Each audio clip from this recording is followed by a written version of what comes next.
आता व्यवस्थित शक्तीविषयी थोडं समजावून घेऊ. स्वतः काही करीत नाही आणि असा आरोप करतो की मी केले. आता या सिद्धांत कसं म्हणणार? तुम्हाला सकाळी कोण उठवतंय? व्यवस्थित नावाची शक्ती उठवते. हे सूर्य, चंद्र, तारे सर्वच व्यवस्थित नियमाच्या आधारे चालतात. अहमदाबादमध्ये या सर्व गिरण्यांचे धूर बघा.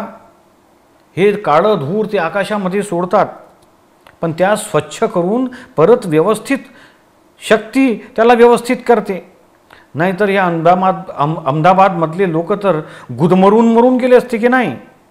हा पाऊस पडतो, मग त्याच्याकरता पाणी तयार करायला कोणी वर जातं का? 2 हायड्रोजनचे अणू आणि 1 ऑक्सिजनचा परमाणू हे मिळून पाणी बनतं. इतर काही घडामोडी होतात आणि मग ते पावसाच्या रूपानं पडतं. आता हे वैज्ञानिक काय म्हणतात, सायंटिस्ट, की मी पाणी तयार करतो.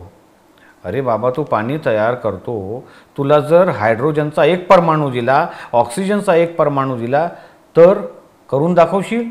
तर म्हणणं नाही. मग मूर्खा, तू सुद्धा या सर्व घडामोडीमधला एक घटक आहे. तू मेकर किंवा करता नाही. या जगात करता कोणीही नाही, निमित्त आहेत. परमेश्वर सुद्धा करता नाही. कारण करता असेल तर मग तो उपभोग घेणारा झाला. परमेश्वर तर ज्ञाता, दृष्टा, परमानंदी आहे. तो स्वतःच्या महान सुखात आणि आनंदात कायम राहतो. पुढे दादाश्री म्हणतात, परमेश्वर कुठे आहे? त्याचा पत्ता काय आहे? त्याला पत्र वगैरे लिहायचं झालं तर मग तो कोणत्या गल्लीमध्ये, कोणत्या पेठेत राहतो? चंदूलालजी म्हणतात, हे तर माहीत नाही, परंतु सर्व असं म्हणतात की परमेश्वर वरती राहतो. सर्व सण सांगतात, तेच तू कबूल करतोस. दादाजी म्हणतात, आपण त्याचा तपास करायला नको का? मी तुला परमेश्वराचा खरा पत्ता देऊ. God is in every creature, whether visible और इनव्हिजिबल.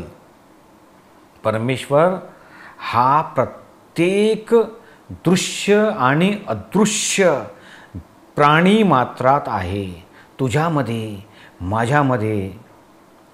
दुर्बिणीतून आपण बघतो असंख्य प्रकारचे जीव दिसतात, त्यांच्यात सुद्धा परमेश्वराचे वास्तव्य आहे. या सर्वामध्ये तो शक्ती रूपाने राहिलेला आहे. आणि दादाश्री म्हणतात, आमच्यामध्ये तो व्यक्त झालेला आहे आणि बाकी अनेकांमध्ये तो अव्यक्त स्वरूपात आहे. हा जो तुम्हाला अंबालाल मुलजीभाई पटेल दिसतो ना, भादरण गावचा, हा पाटीदार आहे आणि कंत्राटदार आहे. पण याच्या आतमध्ये एक अजब आश्चर्य आहे. त्यालाच लोक दादा भगवान म्हणतात. पण तुम्हास ते कसं समजणार? हे जे शरीर आहे हे बाहेरची आवरण आहे, हे बाहेरचं पॅकिंग आहे. त्याच्या आतमध्ये जो बसलेला आहे तो परमेश्वर आहे. आता तुम्ही गाढव बघता, हे जे गाढव आहे हे बाहेरचं पॅकिंग आहे, आतमध्ये परमेश्वर आहे. कमनशिबी माणसांना हे समजत नाही. त्याच्यामुळे गाढव दिसलं तर गाढवाला शिव्या देतात.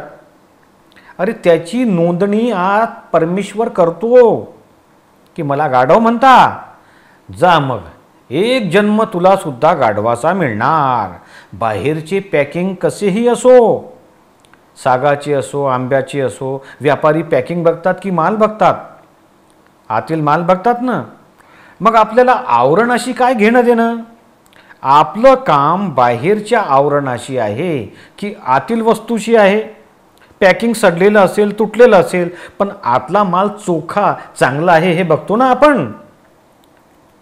आम्ही ह्या अंबालाल मुलजीभाई पटेल बरोबर, दादा म्हणतात, एक क्षण सुद्धा तन्मयता केली नाही.